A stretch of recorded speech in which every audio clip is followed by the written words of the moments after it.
Hello दोस्तों, आप लोग का स्वागत है मेरे YouTube channel SK Dream Classes में। आइए दोस्तों, आज आप लोग को इक्वेशन वाला जो भी प्रोसेस है उसका विधि है, नियम, मेथड आज सभी को बताएंगे कहाँ पे कौन सा मेथड का उपयोग किया जाता है समीकरण वाला सवाल में। जैसे समीकरण पर आधारित ढेर सारा सवाल रहता है, उसको बनाना पड़ता है। तो आइए दोस्तों, तो उसको उसी को समझाते हैं। क्या है रेखिक समीकरण? आलेख तो आप लोग जानते हैं। क्या है रेखिक समीकरण का युग्म? रेखिक समीकरण जैसे इक्वेशन जो होता है रेखिक समीकरण का युग्म देखना। युग्म मतलब क्या होता है दोस्तों? जोड़ा होता है। तो समीकरण का जोड़ा जो है रेखिक समीकरण का युग्म जोड़ा। तो देखिए दोस्तों क्या है, जैसे मान लीजिए a1x प्लस क्या है b1y बराबर क्या है c1, पहला इक्वेशन। और सेकेंड इक्वेशन है a2x प्लस b2y बराबर c2।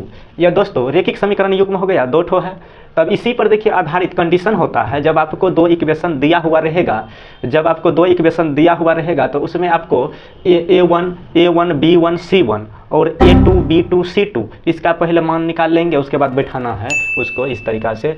देखिए दोस्तों, यहाँ पर मान लीजिए 2 रहेगा कि 3 रहेगा, यहाँ 4 रहेगा। मान लीजिए यहाँ पर 2 रहेगा, 3 रहेगा, 6 रहेगा। दोस्तों यहाँ पे कोई डिजिट रहेगा। अभी वैसे यहाँ पर a1x प्लस b1y बराबर c1 और उसके बाद a2x प्लस b2y बराबर c2।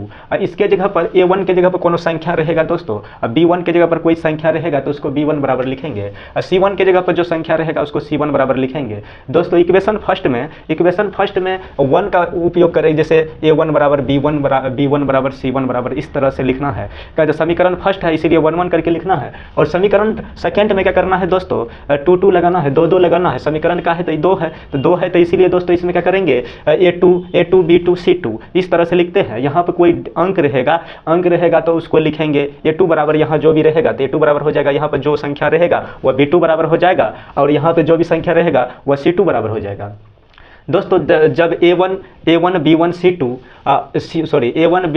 c1 और a2 b2 c2 इसका मान पता लग जाएगा तो उसको इस रूप में बैठाना है। a1 बटे a2 बराबर b1 बटे b2 ऐसे करके और c1 बटे c2 बराबर करके पहले लिख देंगे। उसके बाद उसको आगे सॉल्व करना है दोस्तों। सॉल्व करके देखेंगे कि वो कौन सा टर्म बराबर हुआ। मान लीजिए जब कोई भी टर्म बराबर नहीं होगा दोस्तों, तब इसका देखिए a1 बटे a2 बराबर नहीं b1 बटे b2, तो ऐसा लिख देंगे। जब कोई टर्म a1 बटे a2 बराबर b1 बटे b2 बराबर c1 बटे c2 इस तरह से हल करना है। लेकिन उसमें a1 बटे जब सब बराबर हो जाएगा तब तो कंडीशन हो जाएगा आपको दोस्तों, यह वाला हो जाएगा अपरिमित रूप से अनेक हल हो जाएगा। जब सभी a1 बटे a2 बराबर b1 बटे b2 बराबर c1 बटे c2 जो वैल्यू रहेगा उसको सॉल्व करके जब सभी बराबर हो जाएगा तब तो आपको यह अपरिमित रूप से अनेक हल हो जाएगा, अनंत हल हो जाएगा, संगत होगा या संपाती होगा। तो दोस्तों इस कंडीशन में जब कोई भी बराबर नहीं होगा, a1 बटे a2 करेंगे और b1 बटे b2 उसको भी सॉल्व करना, c1 बटे c2 जो मान दिया हो रहेगा उसको सॉल्व करेंगे। जब कोई भी मान बराबर नहीं रहेगा तब उस कंडीशन में दोस्तों यह हो जाएगा a1 बटे a2 बराबर नहीं b1 बटे b2 इस रूप में तब लिखेंगे उसको। तब इस रूप में आ जाएगा तो वह अद्वितीय हल होगा दोस्तों। क्या होगा? अद्वितीय हल होगा या केवल एक हल होगा, केवल क्या होगा? एक हल होगा इसका। यह संगत होगा। क्या होगा दोस्तों? संगत होगा और प्रतिच्छेदी होगा। यह क्या होगा? प्रतिच्छेदी हो जाएगा, प्रतिच्छेदी रेखा हो जाएगा। तो दोस्तों फिर देखिए इसी पर वैसे ही सब में सॉल्व करना है। सब में क्या करेंगे? वही a1 निकालेंगे, a1 b1 c1 और उसका वैल्यू पता लग जाएगा। उसके बाद सेकेंड इक्वेशन से a2 b2 c2 इसका मान पता लग जाएगा। उसके बाद a1 बटे a2 लिखेंगे, दोनों का मान देके सॉल्व करना है। फिर b1 बटे b2 दोनों का मान लिख करके क्या करना है दोस्तों? उसको सॉल्व करना है। फिर c1 बटे c2 उसको लिख करके आगे सॉल्व करना है। जब सभी बराबर हो जाएगा, सभी का मान बराबर हो जाएगा तो इस रूप में आ जाएगा a1 बटे a2 बराबर b1 बटे b2 बराबर c1 बटे c2। जब इस रूप में दोस्तों आ जाएगा तो उसका हल होगा अपरिमित रूप से अनेक हल होगा। उसका क्या होगा दोस्तों? अपरिमित रूप से अनेक हल होगा या अनंत हल होगा या संगत होगा या क्या होगा दोस्तों? संगत होगा और संपाती होगा, उसको संपाती होगा। तो दोस्तों और नेक्स्ट आइए, जब फिर क्या करेंगे दोस्तों? फिर क्या करना है?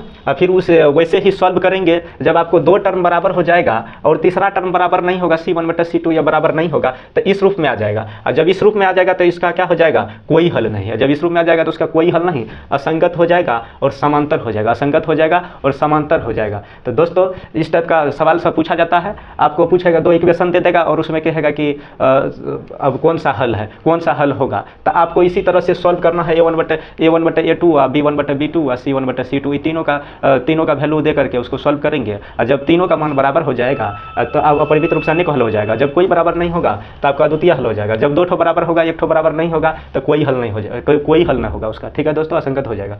तो आइए फिर नेक्स्ट क्या है दोस्तों, नेक्स्ट है वैसे समीकरण के हल।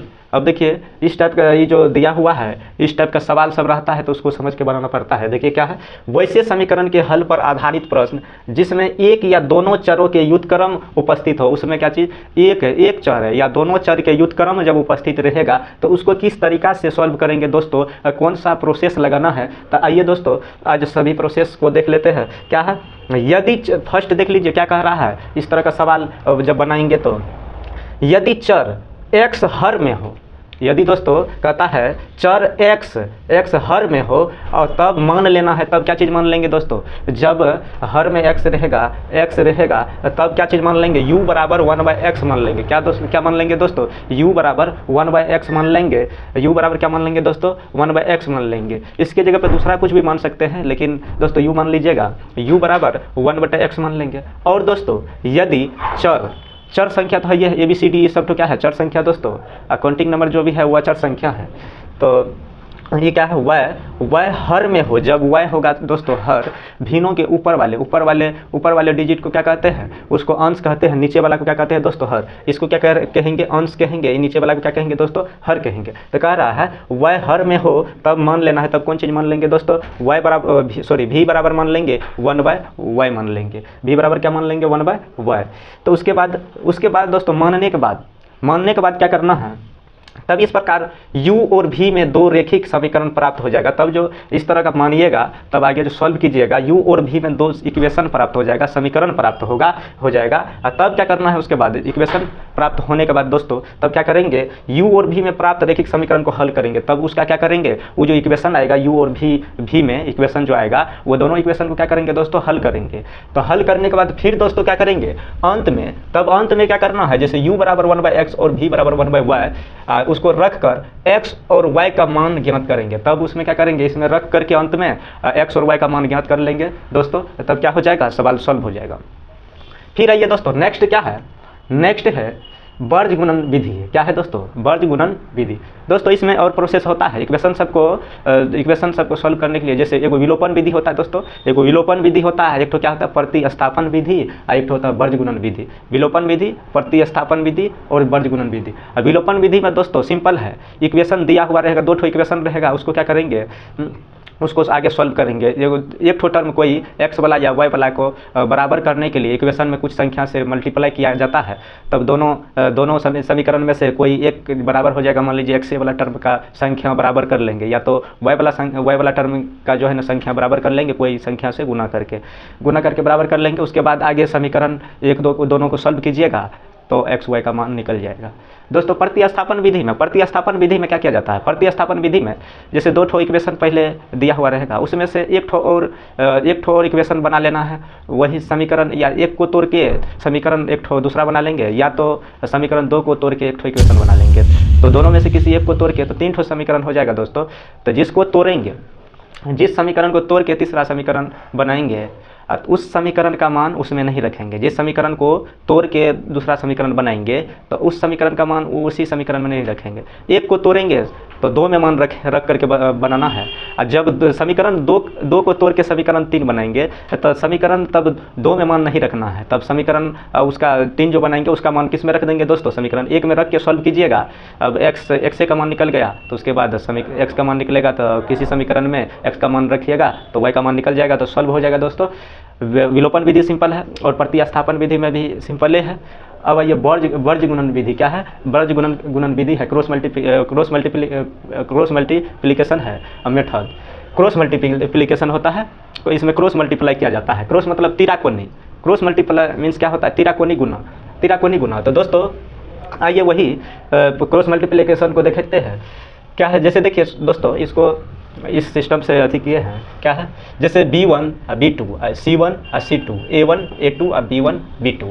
दोस्तों ये क्या है, इसमें जो गुना करेंगे x का मान ये y का अति निकल जाएगा ये 1। तो आइए दोस्तों इसको देखते हैं कैसे।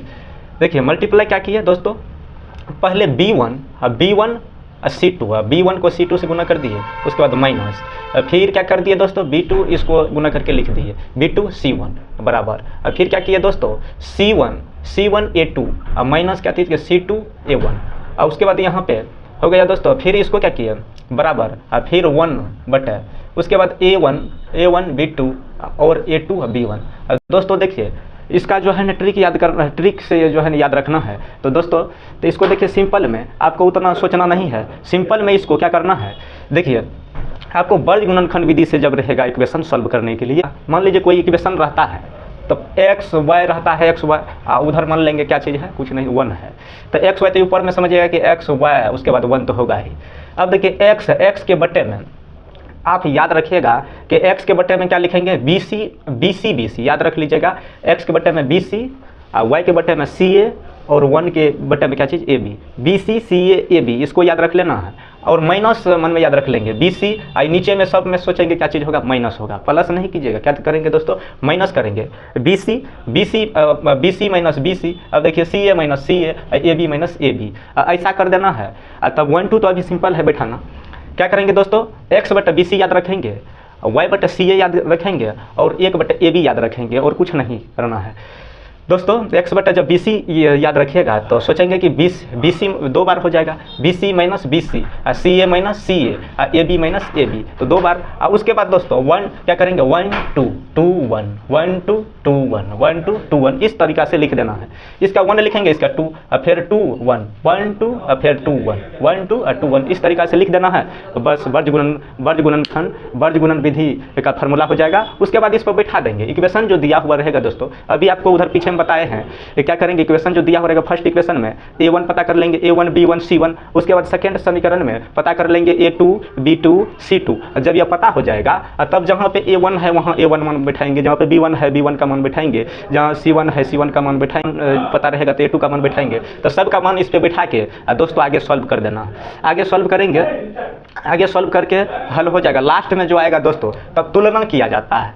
जब लास्ट में जब सॉल्व कर लीजिएगा तो x का मान जब निकालिएगा दोस्तों तो x का इससे तुलना, ये दोनों के लिए भी है, ये x के इसके लिए भी है और y के लिए भी है दोस्तों, x के लिए ये भी है और y के लिए भी है। तो दोस्तों x का मान ज्ञात कीजिएगा, x का मान जब ज्ञात कीजिएगा तो इसके बराबर ई टर्म लिखिएगा और उसके बाद सॉल्व कीजिएगा, हो सकता है इक्वेशन बन जाएगा, इक्वेशन भी बन सकता है। उसके बाद दोस्तों फिर y के लिए ये दोनों को बराबर करके क्रॉस मल्टीप्लिकेशन करके आगे सॉल्व कीजिएगा, तो इक्वेशन हो सकता है इक्वेशन बन जाएगा, तो 2 और इक्वेशन को सॉल्व कीजिएगा तो आगे सॉल्व हो जाएगा, x y का मान निकल जाएगा।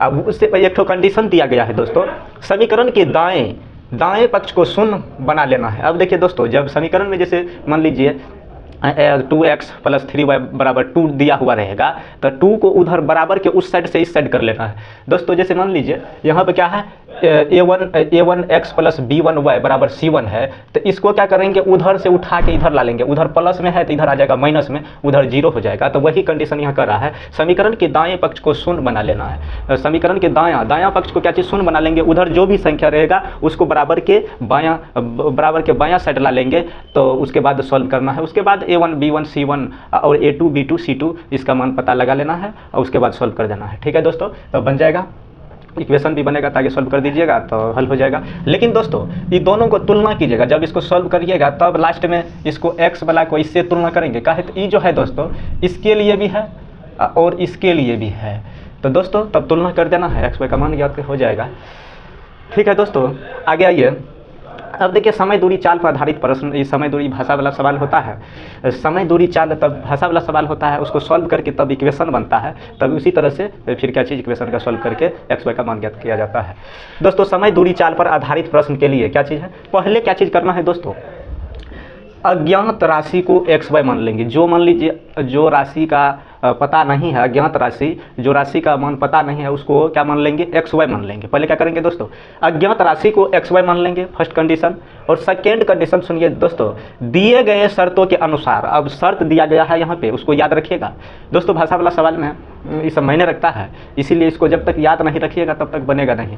तो दोस्तों क्या है यहाँ कंडीशन देखिए, दिए गए शर्तों के अनुसार एक्स और वाई में दो समीकरण बना ले। अब देखिए दिए गए शर्तों के अनुसार इस शर्त नीचे में दिया गया है, उसके अनुसार कहता है कि एक्स और वाई में दो समीकरण बना ले। एक्स और वाई पदों में क्या चाहिए, दो समीकरण कहता है बना लीजिए, इक्वेशन बना लीजिए और निम्नलिखित परिणामों को आवश्यकता अनुसार प्रयोग करना है। अब देखिए अब जैसा इसमें से आवश्यकता होगा उस तरह से उसका उपयोग कर लेंगे, उस प्रयोग करके इक्वेशन दो ठो बना लेना है। तब आगे दोस्तों प्राप्त समीकरण को हल करें। जब इक्वेशन जब प्राप्त हो जाएगा तब उसको क्या करेंगे, हल करेंगे। तब एक्स वाई का मान निकाल लेना है। एक्स वाई का मान निकाल लेंगे दोस्तों, तब उसको जांच लेंगे लास्ट में कि एक्स का मान मान लीजिए बैठा के सॉल्व कर लेंगे कि वाई का मान उतना होता है कि ना, तो सॉल्व कर लेना है दोस्तों, उस तरह से जांच कर लेना है।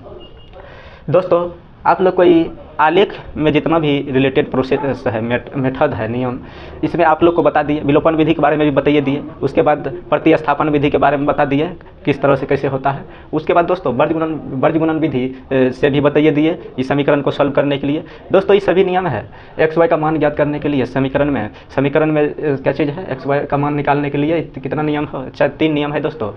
वैसे ग्राफ वाला जब नियम आगे जब बताएंगे ग्राफ वाला नियम से, तो दोस्तों 4 नियम हो जाएगा। 4 नियम से दोस्तों इस तरह के आलेख में एक्स वाई का मान निकाला जाता है।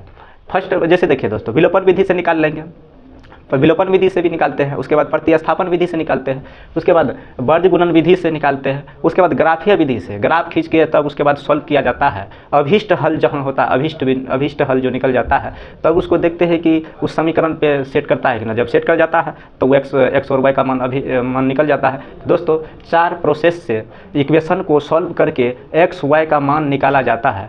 दोस्तों वीडियो आप लोग को अच्छा लगा हो तो वीडियो को लाइक कमेंट शेयर जरूर कीजिए। जब इसी तरह का आप लोग वीडियो चाहते हैं तो चैनल को सब्सक्राइब कर लीजिएगा दोस्तों। जय हिंद दोस्तों, फिर मिलेंगे नेक्स्ट वीडियो।